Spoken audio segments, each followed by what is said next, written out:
Hello there. Sorry, I had to get really comfortable. Hi, happy Tuesday. We are here tonight for tonight's live. We're going to be going live with Alex Baldwin, who is a personal trainer. He's actually the husband of one of my clients, and he's also a physical therapist. So I have some questions that we're going to be asking him, and we'll take some questions from you as well. So I'm super duper excited for this. So as we're waiting for people to hop on, we're waiting for Alex to hop on.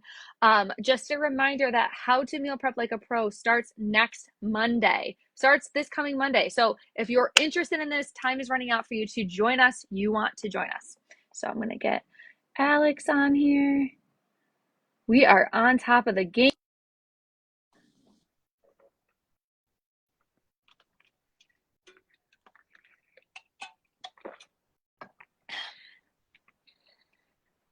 Yeah, if you haven't joined How to Meal Prep Like a Pro, still time. You can still join. We are starting Monday. I did a lot of the videos and a lot of the background work today with the resources. So it's going to be amazing. I cannot wait for that.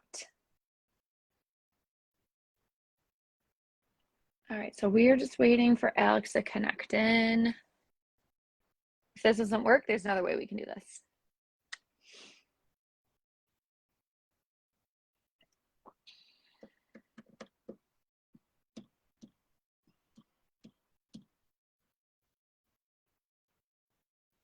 Okay, what I might do is cancel that and do it this way.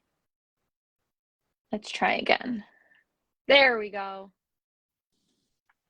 Hello. Awesome. Hi, Alex. How are you? Good. How are you? Sorry, I'm doing well. No, you're working fine. on my Facebook. Sometimes, yeah, sometimes lives can be really hard. My co-coach Emily and I had a difficult time going live last week. Sarah and I, one of my other co-coaches, we have a hard time getting audio. So this is all good. We're here. And it's only 7:32. Yeah, perfect. Exactly. Awesome. So as you guys are hopping on live, please comment team live. If you're watching this live, please comment team replay. If you're watching this replay, we are going to dive in. So I'm going to turn over to Alex. Alex, do you want to go ahead and introduce yourself? Talk a little bit about like your background and what you're doing now. Sure. My name's Alex Baldwin. I am primarily a physical therapist. I work in an office in Manlius. I am also currently getting into personal training. I got my certification recently. It's just a little additional thing. Mm-hmm. Those are my primary things that I'm doing. Sorry, my cat's being weird. No, you're good. And I'm just trying to, get started, looking for new clients. Yeah, absolutely. Out in the field. Absolutely. Yeah. So why don't you talk first, because you're a physical therapist, talk about the difference between like physical therapy and personal training, because I think this gets really confused for many people. They don't know what exactly it is and like what they might need to help them reach their goals. Yeah, my patients get confused with this all the time. Yeah. Especially when it's like something easy. I'm like, yeah, this isn't that hard to fix. But there's a fairly big distinction. Personal training is for people who are not in pain, not injured, looking to like get stronger, gain muscle mass, lose weight, any sort of like general physical goal. It does not take like a lot of your medical history into review. There's no medical analysis, there's no medical background, there's not a lot of anatomy stuff going on. Whereas physical therapy is a doctoral level degree that uses primarily exercise and lots of other modalities to help people recover from injuries. Okay. So whether it's like pulled muscles, sprained your ankle, or just like, low back pain, worked with people for dizziness and loss of balance, a whole variety of things. But usually it's like medical safety and functionally can't do like their everyday life versus you're fine. You just want to be like, oh, I just want to be able to, squat this whatever weight, or I want to lose X amount of weight by exercising, or I just want to get healthier. Yeah. Basically. So what it sounds like you're saying is like physical therapy is like rehabbing you back or working or treating a certain problem. Whereas personal training is more so you have these goals that you want to hit, whether it be fat loss, gaining strength, gaining speed, where you don't have an ailment that you might be treating, but being able to combine those two together, you have more experience than someone who just got their certification offline, as you have better understanding of someone's anatomy and how that works and treating it properly to prevent injury, it sounds like. Absolutely. Just from like going through the course, and it's like the anatomy chapter it's literally one chapter in a textbook. Hmm. Right. Um, I had to take a whole anatomy course in undergrad, and then take just a full 3 months of human anatomy and Hmm. physiology in grad school, and then all these other things. So it's not the same in-depth understanding of like the intricacies of biology. Sorry, my Right. cat's trying to attack my phone. No, you're good. No, that makes a lot of sense. So how did you get into personal training? How did you say like, okay, this is something that I want to kind of add to my credential? Sorry, give me 1 sec. My cat's trying to Yeah. be cute. Um, I got into personal training because I wanted to do something outside the clinic.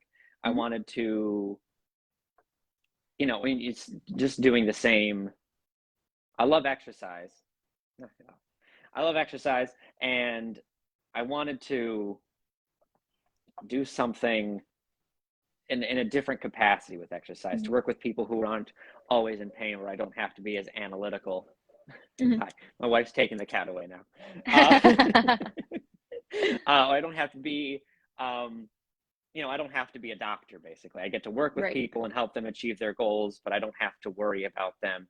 Oh, is this making them worse? Is it making them better? Is this Right. the right intervention? And all these little analytics as being like, oh, they're healthy. Perfect. Yeah. Yeah. I don't That's have it. to worry about them being in pain or anything. Exactly. And it's less of like, I used to work in a nursing home where we'd get a lot of hip replacements. So like it's not like you're working with all of these precautions. Obviously, Yeah. I'm sure you're taking that into account when you're building programs for people, but it's not as structured as far as like, okay, well, we can't do this exercise because of Yeah. whatever issue. It's more so Yeah. how can we capitalize on the restrictions that you might have but still give you the results that you want. Absolutely. It's not the focus, essentially. Yeah. Yeah. Yeah, Yeah. absolutely. So it sounds like personal training is for healthy people, physical therapy is more so of getting you back to a state of health. Exactly. Okay, awesome. So how, like when you are starting to work with a client, like how do you assess them? How do you kind of get started with them to understand what their goals are, what they're looking for? Well, I have an intake form that's going to be part of that. It's going to be Hmm. telling me what your goals are, what your expectations would be for personal training.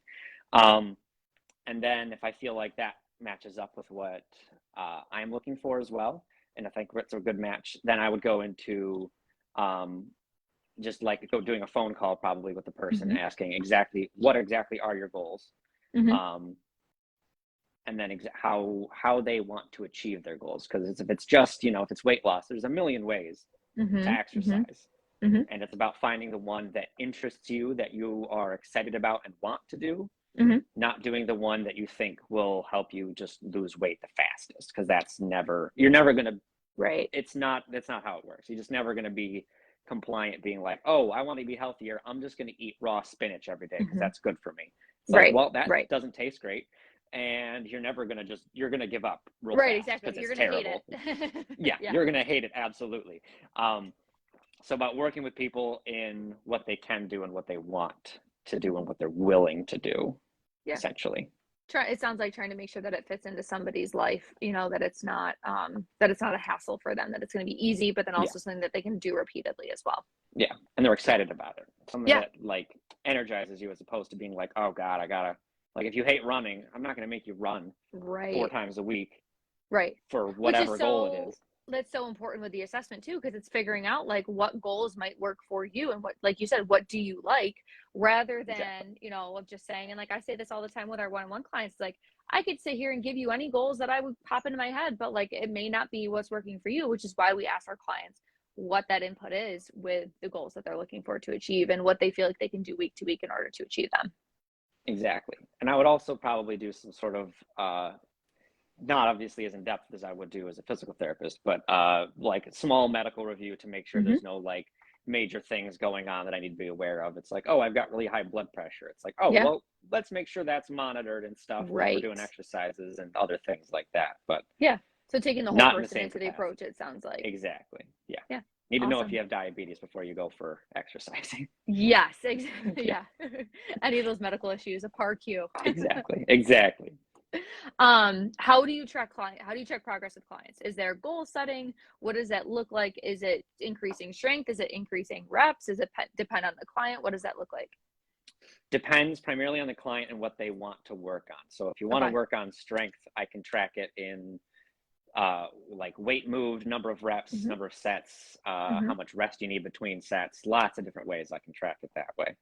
Um, but I can also work with people who like primarily want to do cardio or Hmm. primarily want to do other things. So I can track it with, lots of other ways I can track. You can track it through heart rate. You can track it Hmm. through, how fast you're running, how easy it felt, your rating of perceived exertion, basically called RPE, is the easy way to tell how hard something was. Hmm. Um, Million different ways. I try to do more on the objective side because it's easier to track than just, Right. if it feels easier each time, it's not a great tracking system. But if it's, you Right. want to be able to squat your body weight, it's real easy to go, well, you started at 90 pounds. Hmm. Now you're at 100 pounds. Right.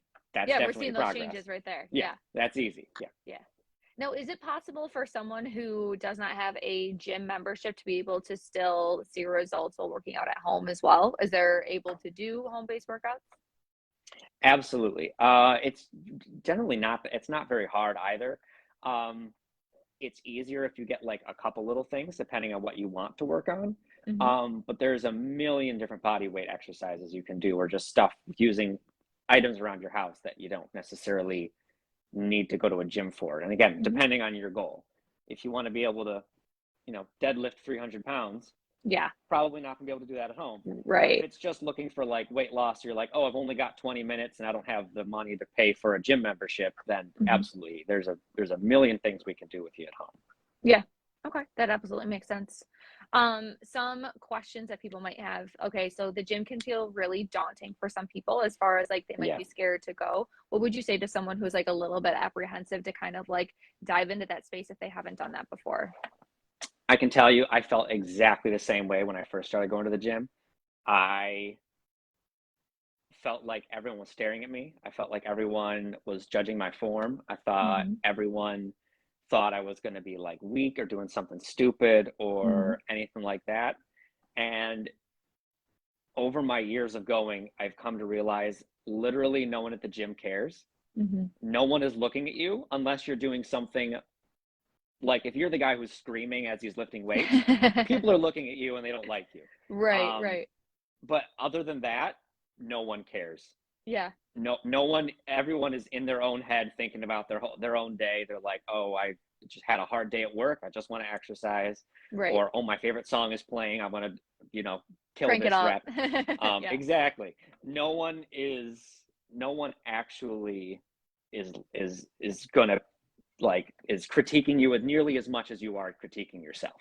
Yeah. Um, and the second thing is that I have found that like especially going to the gym and then weightlifting and becoming like confident in like knowing what you're doing with the exercises, Hmm.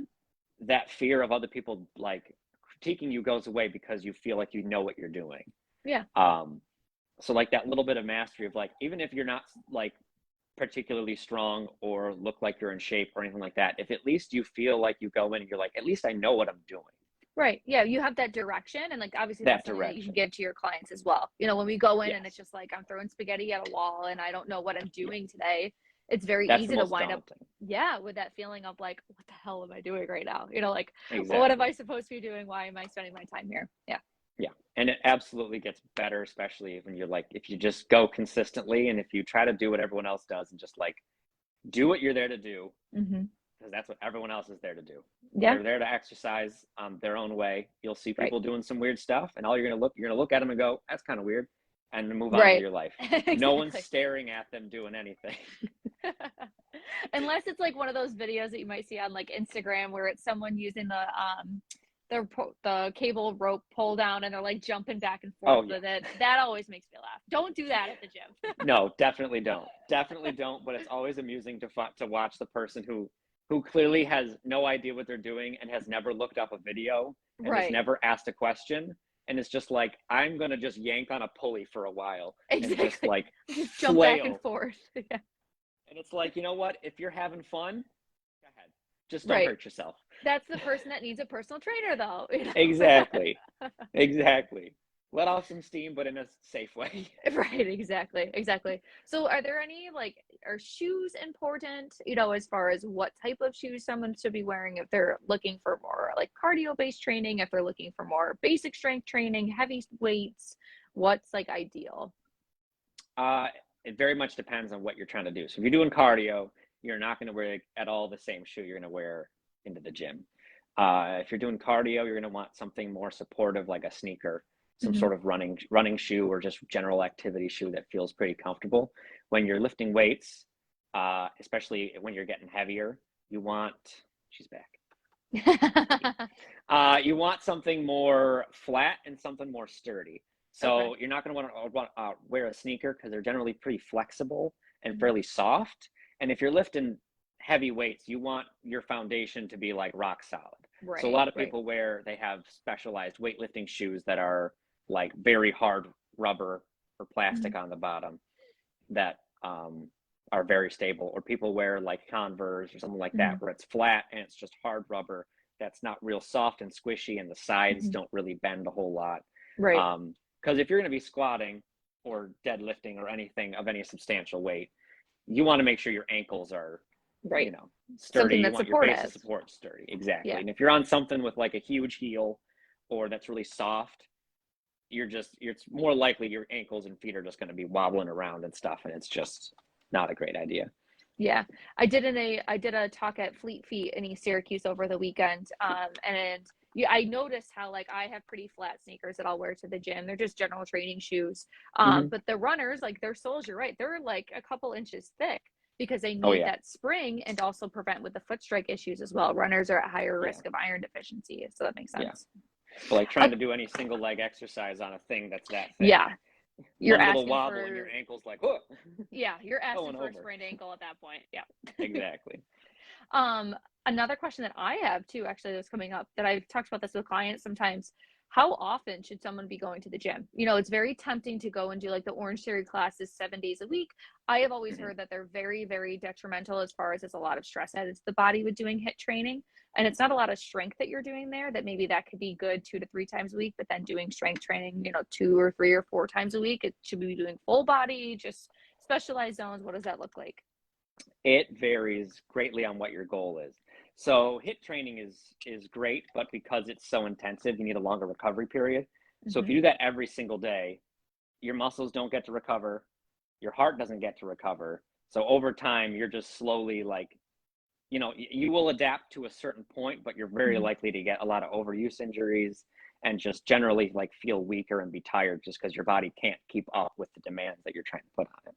Right. So at least like 2 or 3 days in between doing things like a really intense HIIT session, Mm-hmm. and then trying to do strengthening 2 or 3 days a week. It Mm-hmm. all depends on what your time schedule is. So like you can get away, depending on how you program it, going 3 days a week if you want to do full body, depending on what your goal is. You can go twice a week, you can go 6 days a week. It all depends on what your goal is, how much time you have, and what you want to focus on. Mm-hmm. So if you're just trying to like get in general shape and just kind of do like a whole body thing, you don't need to go 6 days a week. You Right. probably don't need to do a HIIT class either, not necessarily. Um, but if you want to like fully optimize just building muscle mass, you're going to Mm-hmm. have to like structure it pretty specifically to allow your muscles to recover in time to build them up and also have like to maximize the strength each time.